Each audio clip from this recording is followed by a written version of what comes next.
Good morning. My name is Kendra Williams, Director of Business Development at L&E Research. I want to thank everyone who is joining us in person at our Columbus facility and online for today's workshop, Serve Your Customers Better with User Experience Research. In addition to Columbus, L&E has focus group facilities in 5 other cities: Cincinnati, Ohio, Charlotte, North Carolina, Raleigh, North Carolina, St. Louis, Missouri, Tampa, Florida, and we offer recruiting services in those cities and nationwide. It is with great pleasure that I introduce our guest speaker today, Amanda Stockwell. Amanda is the Vice President of our User Experience at 352 Inc., a full-service user experience design, development, and marketing agency. At 352, she leads a team that provides user research, usability testing, and UX strategy services to clients in a variety of verticals. Amanda's expertise and knowledge of in-person and remote research techniques has helped companies new to user experience assimilate user-centered design into their existing processes. She has a human factors background and an engineering degree from Tufts University.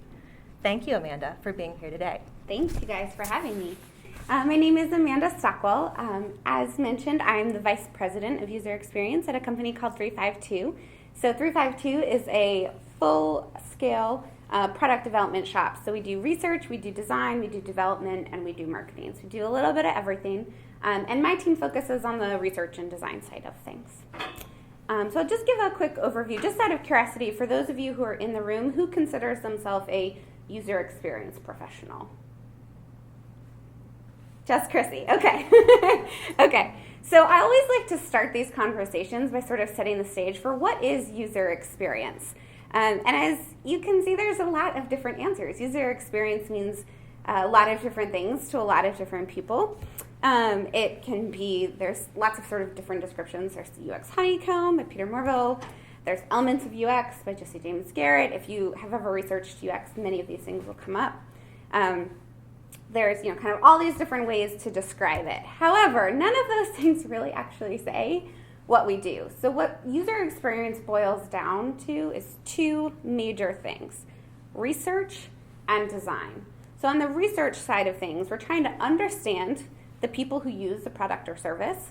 And then on the design side of things, we're trying to cater that product or service to the needs, goals, and behaviors of those people. So at a super high level, user experience is basically in practice doing research or doing design work. And today we're going to be focused on sort of the research side of things. So within user experience research, we have 3 kind of major goals or initiatives that we take on, at least at 352. So the first one is to understand the goals of the people involved with using a product or a system. So understanding what they're trying to do, understanding, kind of what their needs and what their end goal is. Next is understanding the context in which someone uses a product. So for instance, is somebody using your website on their phone while they're standing in line? Are they sitting at home at their desk? Are they opening up an extra screen when they're at work and they should be doing something else?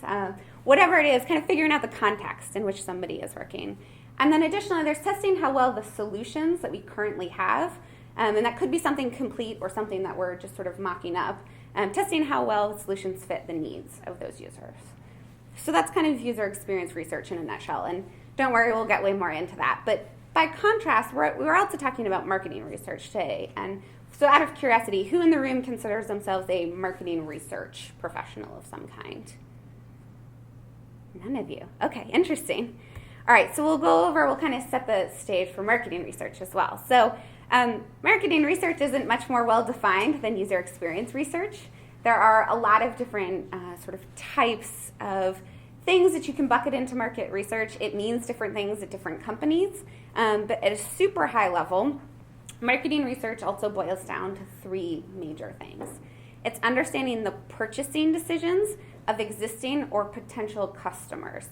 And that's a little bit distinct from user experience research, and we'll talk about that more. Next is identifying what types of products or services which types of consumers will buy. And lastly, it's helping determine the best ways to spread the word about a new product or service. So again, we'll kind of walk through these, but there's some pretty distinct differences, even though a lot of the methodology is the same in terms of the goal of marketing research versus the goal of user experience research. So in marketing, you're focused on understanding buyers. in user experience, it sounds like an obvious thing to say, but you're focused on users. Sometimes the person who purchases is also the person who uses, but not necessarily, especially when it comes to like software as a service or big enterprise level software. So when you're focused on buyers, you're focused on somebody before they've interacted with your product or service, and you're focused on understanding what's going to help them decide to choose your product, what's going to help them decide to spend the money to invest in it. Whereas with user experience, you're more focused on once the purchase has already been made, you're no longer trying to convince them to get it. You're trying to understand what they're actually doing within the system or product or service. So this is a good example of when a user and a buyer is different is something like I used to work at Staples, right, which is a big office supply store, and we were trying to sell things to end customers, but a lot of the software that we built was for the employees at the stores. They weren't buying anything from Staples. They were trying to use the software in order to help them process orders for other people or that kind of thing. So they were users, but they were not making any purchasing decisions. So that's one really distinct difference. Next, again, and this kind of goes along with what I said before, that for marketing, you're focused on the context of a purchase. What is somebody's budget? How much money do they have to spend? What are the types of things that inspire them to buy something? And those are very different than the context of use, what sort of situation that somebody finds themselves in when they're using something. So again, back to that example of Staples, our marketing team and our market research team was focused on people like my mom, who runs a business out of the office in her home, and she needs to buy things like paper and ink and envelopes and kind of supplies for her business. But the context of purchase was, I'm out of paper, I need to go get more. The context of use is, I'm sitting in my home office, I'm at my main computer, I need to print something for a client meeting that's happening in 30 minutes, and oh no, I'm out of paper, right? So the difference between deciding to buy something and the actual usage of something can be pretty different. Sometimes it's the same, but sometimes it's pretty different. Context of use also comes up a lot with sort of what device you're going to use to interact with something. So especially with the sort of explosion of tablets and mobile devices, and now there's phones, and this necklace is actually a wearable. Like, there's all kinds of stuff now that you can do to interact with a brand that is pretty new for most companies. So somebody could be interacting with your brand by coming into a store. They could be interacting with your brand by tapping a device on their chest. So there's lots of different contexts of use. Next, kind of the difference in focus. For marketing, it's about uncovering market opportunities. So a market opportunity is basically any trend or condition that a company can capitalize on. So that could be something like, baby boomers right now, there's a huge number of them, and they're all aging. And that's sort of a trend that doesn't have to do specifically with the company, but that is potentially an opportunity that a company can capitalize on. Whereas a product opportunity, which is more the focus of the user experience professional, is, okay, because there's this big trend of baby boomers aging, maybe you'll do things like make the size of the font bigger so that they can read it. Or if you're designing something for a touch screen, you'll say, maybe we need to make that target area where you touch something bigger than you would have otherwise. So there's sort of a difference between what makes something a good market opportunity, what makes something like a valuable thing for the company to invest in, versus how do you serve that need from the product or service side of things? How do you cater that? Excuse me. And sort of lastly, or next to last, marketing is about understanding what's happening. It's about identifying trends. It's about looking at data and saying, okay, there's this huge number of baby boomers, and they're all aging at kind of the same rate, and we've got this big trend going on. User experience is about understanding why things are happening. So, it's not just enough to know that there's a whole lot of aging people, but you have to understand, well, why does that matter? Why does it matter that a huge number of people are 75 and interacting with your product instead of 30? What sort of difference does it make?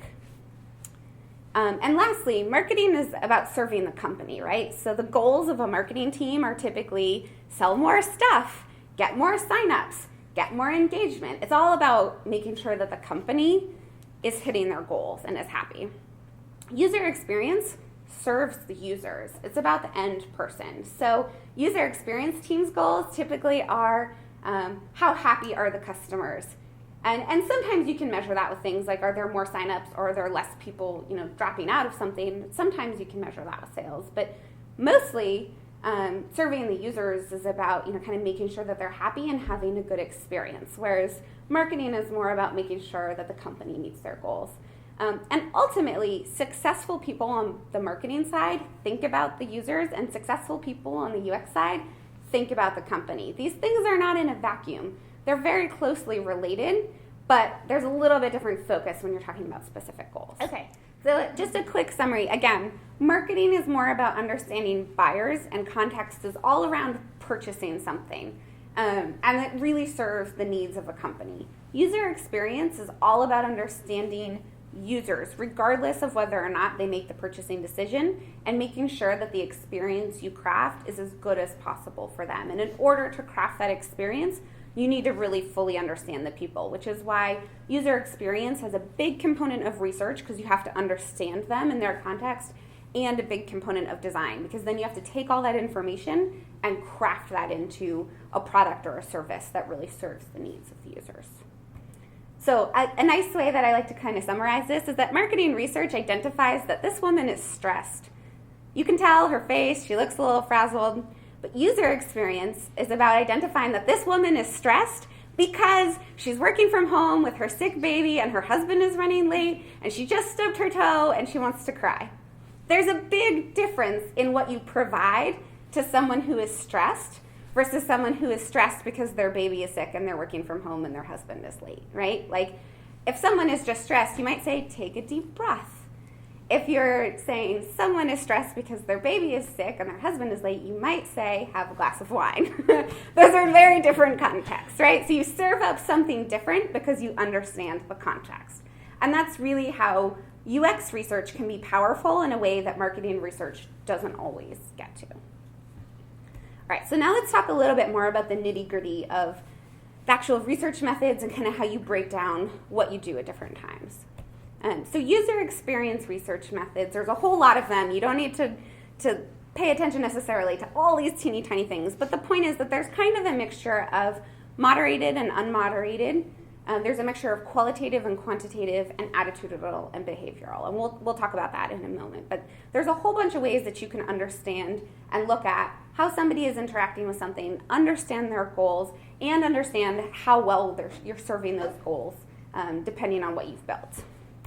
And on the other hand, there's a whole bunch of also marketing research methods, and you'll notice that there's an awful lot of them that look the same, like that whole middle column. But so again, marketing research is more about identifying trends, seeing what's going on, and kind of looking at the context of purchasing decisions and what's happening, looking at trends.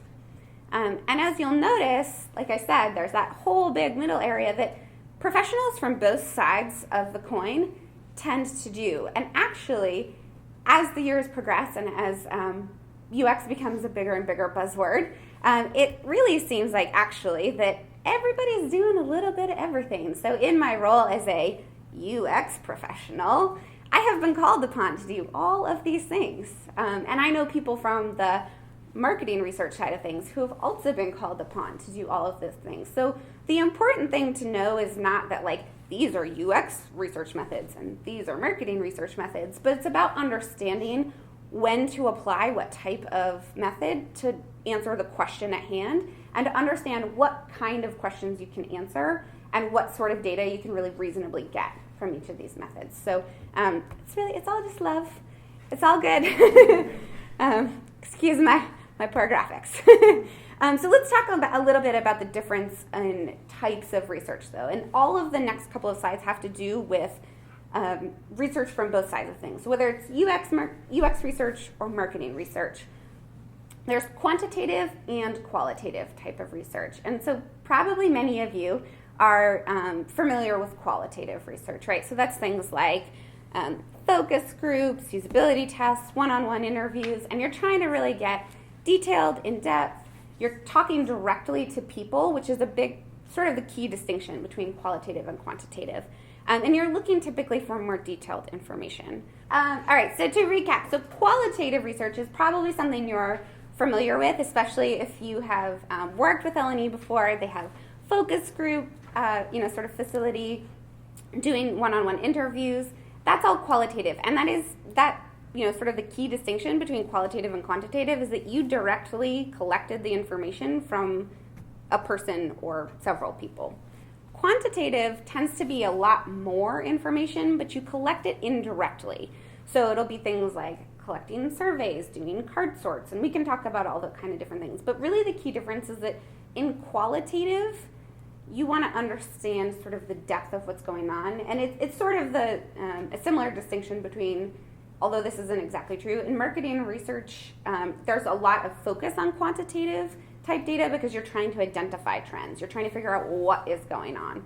With qualitative, it's typically a much smaller research group, but you're more focused on why something is happening. So typically you've already kind of figured out some trends, or you already have some information, and you're trying to get more information about what is the actual context of the use look like? How is that happening? Why is that happening? Kind of dig deeper than just identifying the trends from the quantitative research.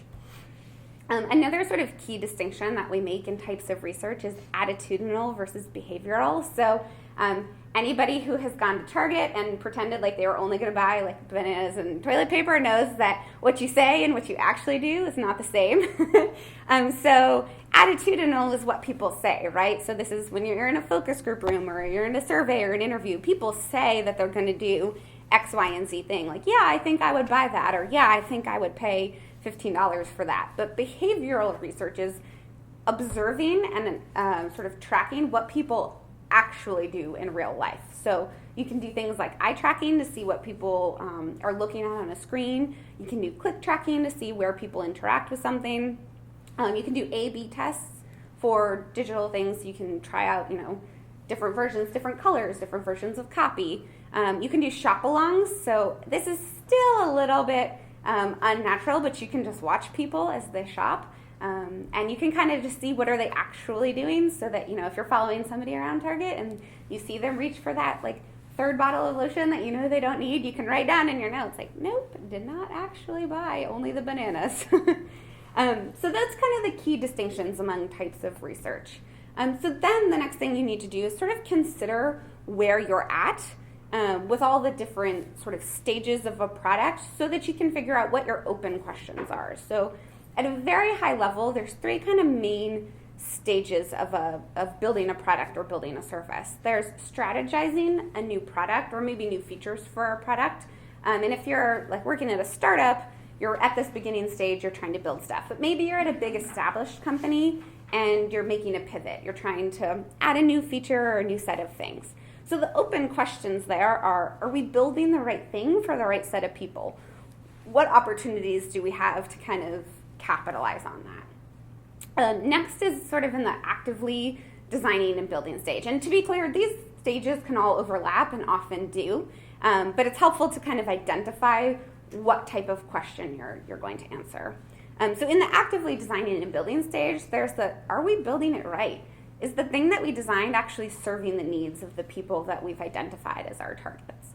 And lastly, there's assessing the performance of a live product. So once something is up and running or out in the world, it's kind of looking at it and saying, how well are we actually doing now that we spent all that time building something? Are there opportunities for us to improve?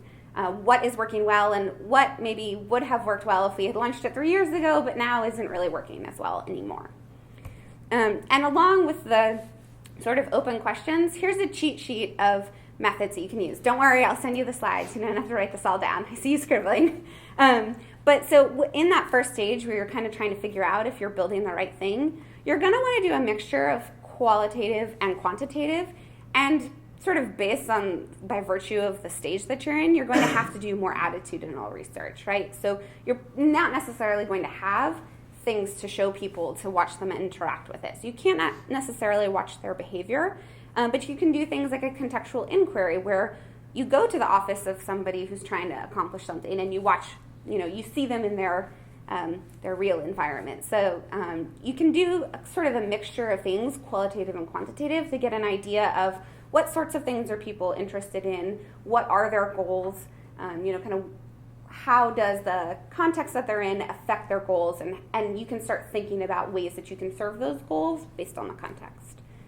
Next in the stage of are we building it right, you're going to want to do more qualitative type work, and you're going to want to also do more behavioral type work. So these are things like usability tests or card sorts where you're watching people actually interact with things that you're building. And a lot of times people think of this as just like I'm doing a usability test of a website or an online application, but you can usability test a store signage system. You can usability test a kiosk system or an ATM at a bank. You can test all kinds of prototypes, and a prototype doesn't just have to be a website. So whatever you're building, whatever you're working on, trying to find a way to get in front of people and actually watch them interacting with it as soon as possible can get you really good information about how well it's actually working if you're building the thing sort of in the way that people can use it intuitively.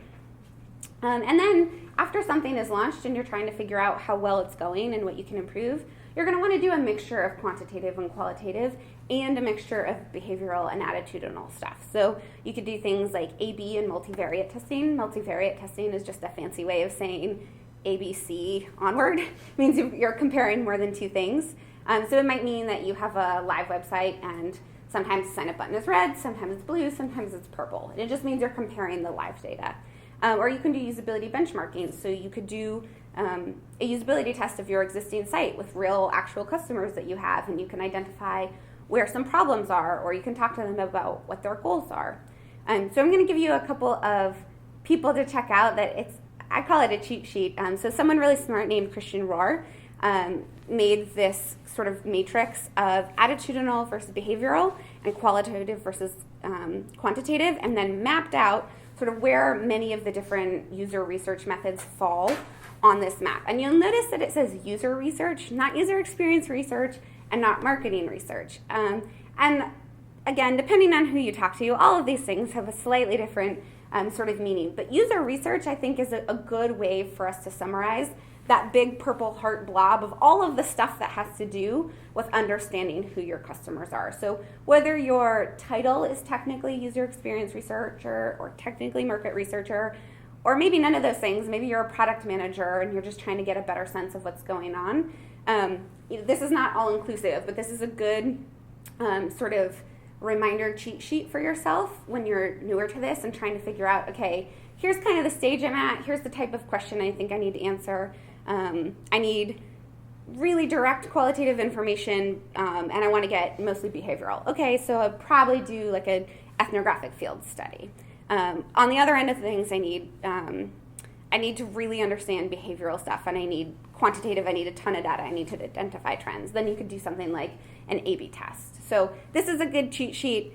You'll get the slides with the link to this on it. I recommend bookmarking this and just kind of using it. I toyed around with the idea of making my own copy, and then I was like, no, he did a really good job. So I would just bookmark this. And I want to leave you with sort of a tale, a story about the power that user experience research has that's a little bit different than just marketing research. So some years ago, I worked in an email marketing company. It was the early 2000s, so email marketing was still like cool and hip and innovative. We had done a whole bunch of research. We had a pretty good handle on who our customers were from a quantitative perspective. We knew that they were mostly small business owners, and they were mostly not very tech savvy. And so based on that, we made some assumptions. We assumed that one way that we could serve them better was to create a new message builder system that would be much easier. It would have all kinds of bells and whistles. There would be beautiful templates and drag and drop and a floating toolbar that was a beautiful WYSIWYG. We had all these feature ideas, right? And this is all based on sort of the quantitative and sort of quote-unquote market research that we had done, although no one at my company had that title. That's essentially what we had done. And we had all this great long list of improvements and additions that we wanted to make. And as sort of a last-minute step, we decided to do a usability test comparing our existing site and some other sort of competitors or similar type of functions that we found that did some of the cool stuff that we were talking about. So we found another site that had drag and drop. We found another site that had some beautiful templates. And we essentially asked everybody we created a template for them in Word, and we asked them to recreate it in all 3 of the systems. And and we were expecting, because as you do, this is another sort of lesson for research, that you can't help it, you're going to be biased, so try to remember to check that at the door. So we're expecting to do this test and have everybody tell us, we love drag and drop, we love the templates, we love this feature and that feature, it's so much better than yours. And we did get some of that, but the real lesson that we had was when we had someone who cried. So let me explain. Our system had no autosave.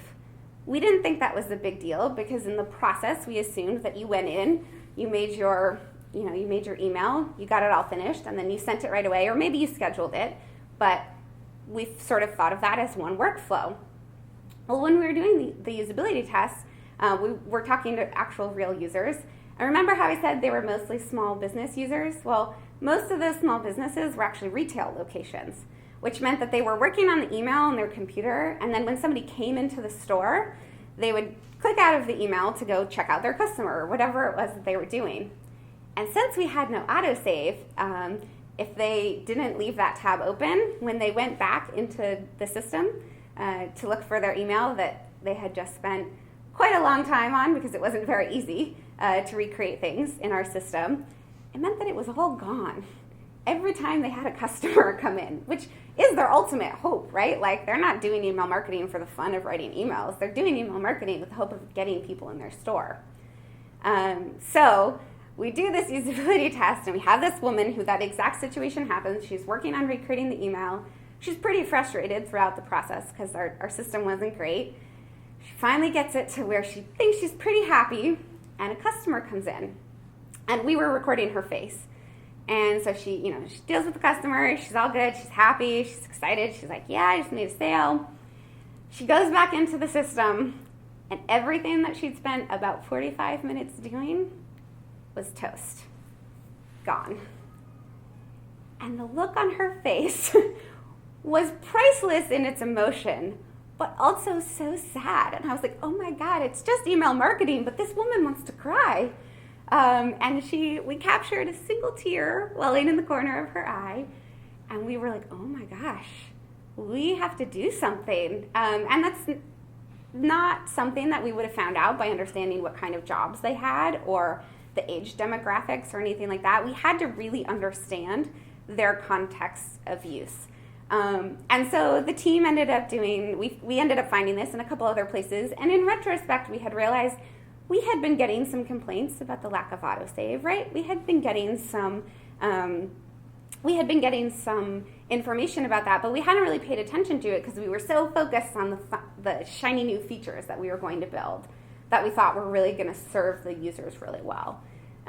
So we ended up using that screenshot of the crying woman to make a presentation to convince our leadership team to change. We had just done this huge planning session. All of the dev teams had spent about a week, which if any of you works with dev teams and knows how much it costs to get 5 dev teams to not be working on a product for something, you know that's a big change. And we ended up changing 1,000 might be a little bit of a overestimation, but we ended up changing the plan to include autosave much sooner so that we could hold on to the customers that we have.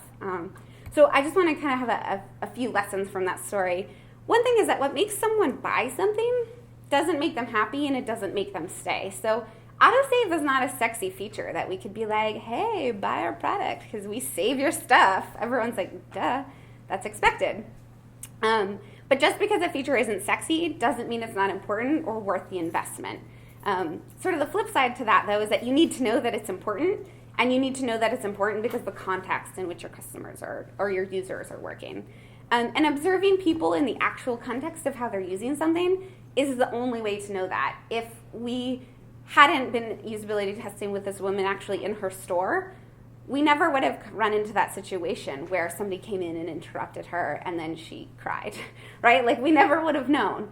And then the last kind of bit that I'll recommend to you is that you use emotion when you come across it to help you tell a story of why you should do something, right? So it was especially powerful because we captured a tear in this woman's face. And as we said, we were all kind of blasé about it. We're like, it's just email marketing, like whatever. But to her, it wasn't. To her, it was a significant portion of her day that was really frustrating, and it really kind of bothered her. So that was a long time ago, but it was relatively minor in the overall scope of the company, but it has really stuck with me as a lesson how just because you know who your customers are and you know some trends doesn't mean you know enough about them to serve them well.